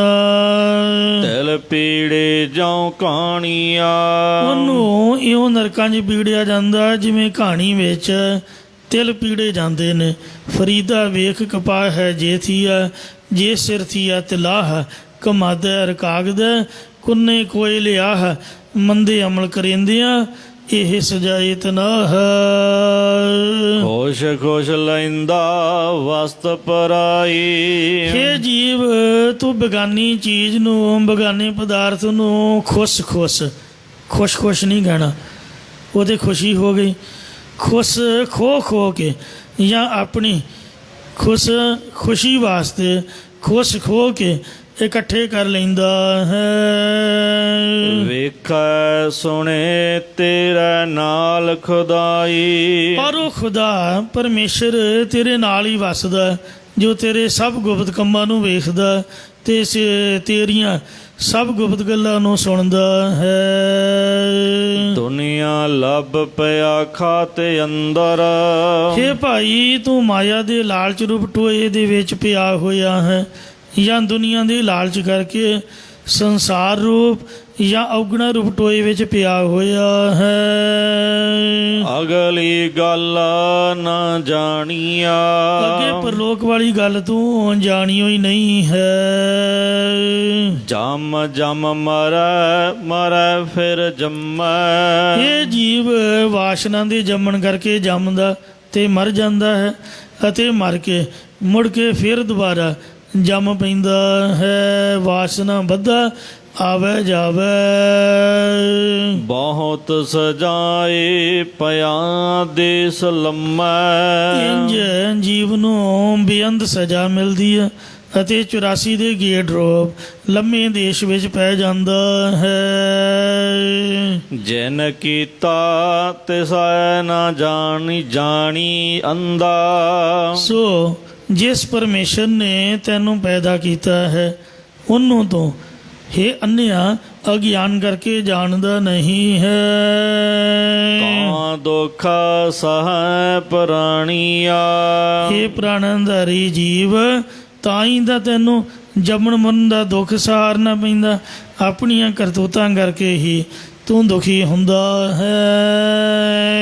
ਖਾਲਕ ਥਾਵਹੁ ਭੁੱਲਾ ਮੁੱਠਾ। ਤੂੰ ਪਰਮੇਸ਼ਰ ਵੱਲੋਂ ਜਾਂ ਵਾਹਿਗੁਰੂ ਦੇ ਸਰੂਪ ਥਾਂ ਵੱਲੋਂ ਭੁੱਲਿਆ ਹੋਇਆ ਕਾਮ ਕ੍ਰੋਧ ਆਦਿਕ ਵਿਕਾਰਾਂ ਕਰਕੇ ਲੁੱਟਿਆ ਗਿਆ ਹੈ। ਲੋਕ ਤਾਂ ਰਾਤੀ ਲੁੱਟੀਂਦੇ ਨੇ, ਤੂੰ ਦਿਨ ਦਿਹਾੜੇ ਹੀ ਲੁੱਟੀਂਦਾ ਜਾ ਰਿਹਾ ਹੈ। ਇਸ ਦੇ ਹੀ ਅੰਦਰ ਪੰਜ ਚੋਰ ਵਸੈ ਹੈ, ਕਾਮ क्रोध लोभ मोह हंकारा, अमृत लूटै मनमुख नहीं बूझै, कोई ना सुने पुकारा। एक ਇਹੋ ਜਿਹੀ ਭੈੜੀ ਬਿਮਾਰੀ ਹੈ, ਜੇ ਸਕੇ ਸੋਧਰੇ ਵੀ ਰੋਕਣ ਵੀ ਇਹ ਕੰਮ ਬੁਰਾ ਇਹ ਨਹੀਂ ਕਰਨਾ, ਤੇ ਮਾਰਨ ਤੱਕ ਪੈਂਦਾ ਹੈ। ਮਤਲਬ ਇੰਨਾ ਵੈਰ ਪੈ ਜਾਂਦਾ। ਇਸ ਲਈ ਕਿਸੇ ਨੂੰ ਸਮਝਾਉਣਾ ਵੀ ਬੜਾ ਵੱਡਾ ਗੁਨਾਹ ਬਣ ਜਾਂਦਾ ਹੈ। ਇਹਨਾਂ ਮਹਾਰਾਜ ਕਹਿੰਦੇ ਤੁਨਾ ਹੋਇਆ ਪਿਆ ਹੈ। ਦੁਨੀਆ ਖੇਲਾ ਬੁਰਾ ਰੋਠਾ ਤੁਠਾ, ਕਾਮ ਕ੍ਰੋਧ ਆਦਿਕ ਵਿਕਾਰਾਂ ਕਰਕੇ ਲੁੱਟੀਆਂ ਗਈਆਂ। ਸੰਸਾਰ ਦਾ ਤਮਾਸ਼ਾ ਬਹੁਤ ਭੈੜਾ ਹੀ ਹੋ, ਬਹੁਤ ਬੁਰਾ ਹੀ ਹੋ। ਦੁਨੀਆ ਵੇਖ ਕੇ ਹੱਸੇਗੀ ਅਤੇ ਤੂੰ ਇਹਦੇ ਵਿੱਚ ਲੱਗ ਕੇ ਪਦਾਰਥ ਨਾਸ਼ ਹੋਏ ਤੋਂ ਰੁੱਠ ਰੁੱਸ ਜਾਂਦਾ ਹੈ, ਅਤੇ ਪਦਾਰਥ ਆਏ ਤੋਂ ਪ੍ਰਸੰਨ ਹੋਇਆ ਫਿਰਦਾ ਹੈ, ਅਤੇ ਮੁੜ ਕੇ ਜਦ ਜਾਣਾ ਪੈਂਦਾ ਉਦੋਂ ਰੋਣਾ ਪੈਂਦਾ ਹੈ। ਜਿੰਨਾ ਖੁਸ਼ੀ ਮਨਾਉਂਦਾ ਉਹ ਤੋਂ ਡਬਲ ਰੋਣਾ ਪੈਂਦਾ ਹੈ। ਜਾਂ ਪਾਤਸ਼ਾਹ ਜੀ ਫਰਮਾਉਂਦੇ ਨੇ, ਦੁਨੀਆ ਖੇਲ ਬੁਰਾ ਰੋਠਾ ਤੁਠਾ, ਦੁਨੀਆ ਦੇ ਜਿਹੜੇ ਤਮਾਸ਼ੇ ਨੇ ਇਹ ਬੜੇ ਬੁਰੇ ਨੇ। ਇਹਨਾਂ ਵਿੱਚ ਲੱਗੇ ਹੋਇਆ ਧਨ ਪਦਾਰਥ ਕੋਲ ਹੋਣ ਕਰਕੇ ਸਮਝਦਾ ਕਿ ਪਰਮੇਸ਼ਰ ਮੇਰੇ ਉੱਪਰ ਬਹੁਤ ਪ੍ਰਸੰਨ ਹੈ, ਪਰੰਤੂ ਉਹ ਤੇਰੇ ਉੱਪਰ ਨਾਰਾਜ਼ ਹੋਇਆ ਪਿਆ ਹੈ। ਜਿਹਨੂੰ ਰੱਬ ਨੇ ਨਰਕਾਂ 'ਚ ਪਾਉਣਾ ਹੋਵੇ ਉਹਨੂੰ ਪੈਸਾ ਦੇ ਦਿੰਦਾ, ਪੈਸੇ 'ਚ ਬੰਦਾ ਪਰਮਾਤਮਾ ਨੂੰ ਭੁੱਲ ਜਾਂਦਾ, ਅਤੇ ਜਿੰਨਾ ਵੱਧ ਪੈਸਾ ਉਹਨਾਂ ਨਸ਼ਾ ਲੋਕ ਜ਼ਿਆਦਾ ਕਰਦੇ, ਅਤੇ ਉਹਨਾਂ ਹੀ ਬੁਰੇ ਕਰਮਾਂ ਦੇ ਵਿੱਚ ਮਸਤ ਹੁੰਦੇ। ਗਰੀਬ ਬੰਦੇ ਜਿਹਦੇ ਕੋਲ ਪੈਸਾ ਨਹੀਂ, ਉਹ ਚਾਹੁੰਦਾ ਹੋਇਆ ਵੀ ਕੀ ਕਰੂਗਾ। ਅਤੇ ਇਸ ਵਾਸਤੇ ਮਹਾਰਾਜ ਸੱਚੇ ਪਾਤਸ਼ਾਹ ਸਮਝ ਲਓ ਕਿ ਨਾਰਾਜ਼ ਹੈ। ਜਿਹੜਾ ਗਰੀਬ ਹੈ, ਰਵਿਦਾਸ ਜੀ ਵਰਗੇ, ਕਬੀਰ ਜੀ ਵਰਗੇ, ਨਾਮਦੇਵ ਜੀ ਵਰਗੇ, ਉਹਨਾਂ ਰੱਬ ਦੇ ਕੋਲੋਂ ਆਪਦੀ ਮਰਜ਼ੀ ਦੇ ਨਾਲ ਗਰੀਬੀ ਲਈ। ਧੰਨ ਸ੍ਰੀ ਗੁਰੂ ਨਾਨਕ ਦੇਵ ਮਹਾਰਾਜ ਸੱਚੇ ਪਾਤਸ਼ਾਹ ਜੀ ਨੇ ਇੱਕ ਸੇਰ ਗਰੀਬੀ 'ਚੋਂ ਸੱਚਖੰਡ ਦੇ ਵਿੱਚੋਂ ਕਹਿੰਦੇ 3 ਪਾਈਆ ਆਪ ਹੀ ਲੈਣ ਦੀ, ਮਹਾਰਾਜ ਨੂੰ ਕਹਿੰਦੇ ਸਾਰੀ ਦੇ ਦਿਓ।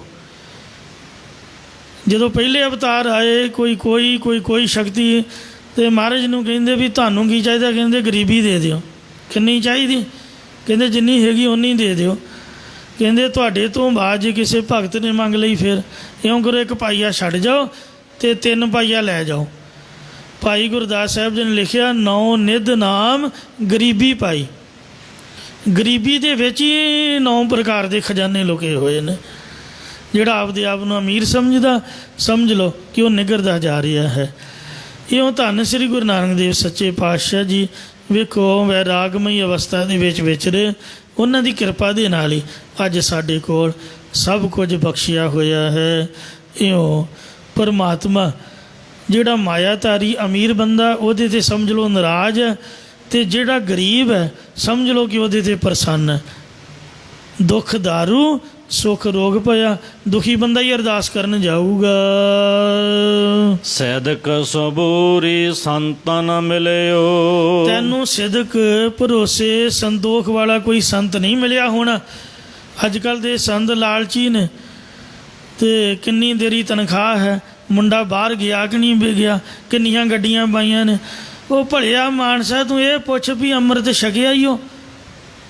ਤੇਰੇ ਘਰ ਰੋਟੀ ਤਾਂ ਖਾਊਂ ਜੇ ਤੂੰ ਅੰਮ੍ਰਿਤ ਛਕੇਂਗਾ। ਜੇ ਅੰਮ੍ਰਿਤ ਛਕਿਆ ਤਾਂ ਨਿਤਨੇਮ ਕਰਦਾ ਤੂੰ ਭਾਈ? ਜੇ ਕਰਦਾ ਤਾਂ ਜਪਜੀ ਸਾਹਿਬ ਜ਼ਬਾਨੀ ਯਾਦ ਹੀ ਹੋ।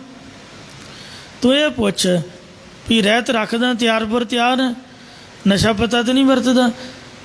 ਸਾਧੂ ਸੰਤਾਂ ਨੂੰ ਤਾਂ ਇਹ ਬਚਨ ਕਰਨਾ ਚਾਹੀਦਾ, ਗੁਰਸਿੱਖ ਗੁਰਸਿੱਖਾਂ ਨਾਲ ਮਿਲਣ ਅਤੇ ਰੱਬ ਦੇ ਘਰ ਦੀ ਗੱਲ ਕਰਨ। ਤੈਨੂੰ ਕੋਈ ਗੁਰਸਿੱਖ ਕੋਈ ਸੰਤ ਮਹਾਤਮਾ ਸੰਤੋਖ ਵਾਲਾ ਨਹੀਂ ਮਿਲਿਆ।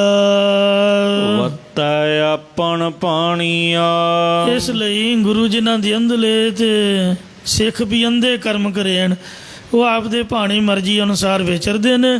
ਜਿਸ ਤਰ੍ਹਾਂ ਰਾਮ ਰਾਏ ਦੇ ਮਸੰਦਾਂ ਨੂੰ ਮਹਾਰਾਜ ਗੁਰੂ ਗੋਬਿੰਦ ਸਿੰਘ ਨੇ ਫਟਫਟ ਪੂਛਾਂ ਤੋਂ ਕੜਾਹੀ 'ਚ ਸੁੱਟਿਆ ਸੀਗਾ।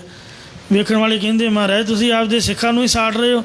ਮਹਾਰਾਜ ਕਹਿੰਦੇ ਵੀ ਸ਼੍ਰੋਮਣੀ ਕਮੇਟੀ ਨੇ ਆਪਦੀ ਵੱਖਰੀ ਕੋਟ ਬਣਾਈ ਹੈ। ਗੁਰਦੁਆਰੇ ਦਾ ਬੰਦਾ ਕਿਸੇ ਕੋਨੇ ਮੋਨੇ ਜਾਂ ਆਮ ਬੰਦੇ ਦੇ ਅੱਗੇ ਖੜ੍ਹੇ ਉਹ ਚੰਗਾ ਜਿਹਾ ਨਹੀਂ ਲੱਗਦਾ।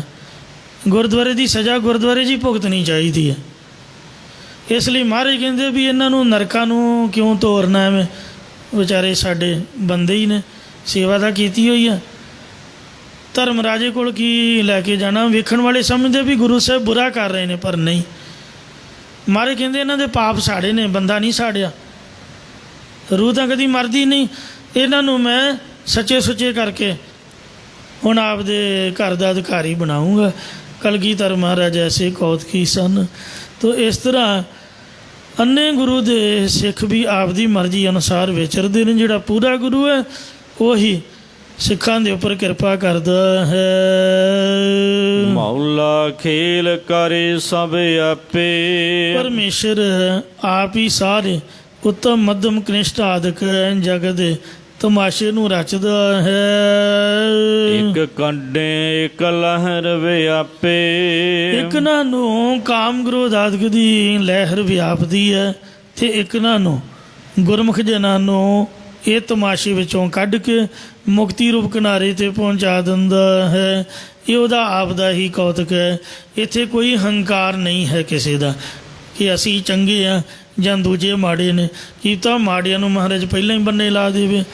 ਤੋ ਇਸ ਵਾਸਤੇ ਜੌਨ ਚਾਹੇ ਤਿਉ ਤਿਉ ਨੱਚਣਾ। ਜਿਵੇਂ ਜਿਵੇਂ ਪਰਮੇਸ਼ਰ ਜੀਵਾਂ ਦੀ ਕਰਨੀ ਅਨੁਸਾਰ ਨਚਾਉਂਦਾ ਹੈ, ਤਿਵੇਂ ਤਿਵੇਂ ਹੀ ਜੀਵ ਜੂਨਾਂ ਵਿੱਚ ਨੱਚਦੇ ਨੇ।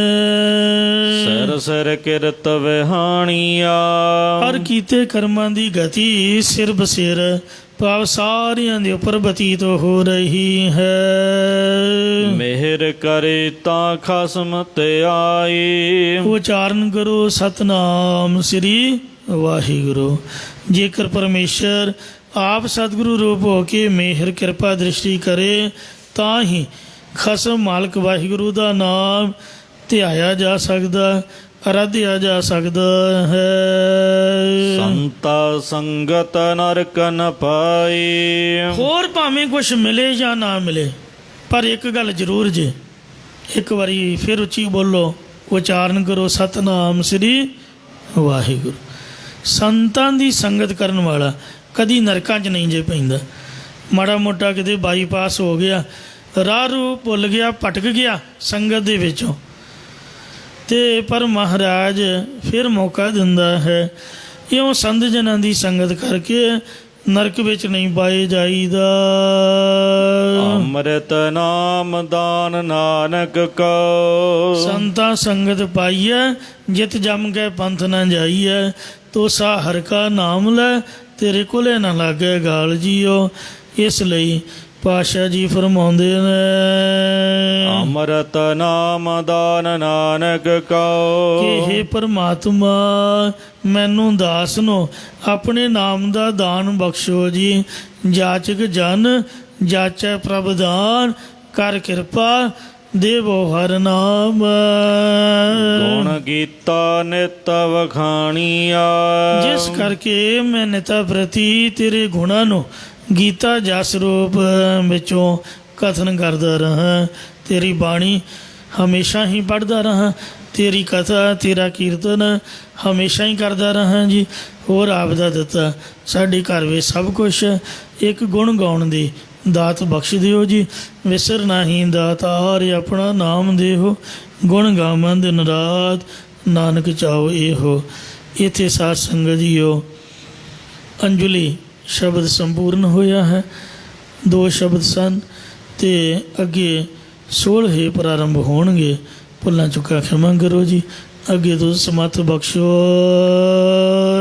ਮਿਹਰ ਕਰੇ ਤਾ ਖਸਮ ਤੇ ਆਈ। ਸੰਤਾ ਸੰਗਤ ਨਰਕ ਨ ਪਾਈ। ਅੰਮ੍ਰਿਤ ਨਾਮ ਦਾਨ ਨਾਨਕ ਕੋ। ਗੁਣ ਗੀਤਾ ਨਿਤ ਵਖਾਣੀਆ। ਵਾਹਿਗੁਰੂ ਜੀ ਕਾ ਖਾਲਸਾ, ਵਾਹਿਗੁਰੂ ਜੀ ਕੀ ਫਤਿਹ। ਰਾਮਕਲੀ ਮਹੱਲਾ ਤੀਜਾ। ਆਨੰਦ ਕੋ ਓੰਕਾਰ ਸਤਿਗੁਰ ਪ੍ਰਸਾਦ। ਆਨੰਦ ਭਇਆ ਮੇਰੀ ਮਾਏ ਸਤਿਗੁਰੂ ਮੈਂ ਪਾਇਆ।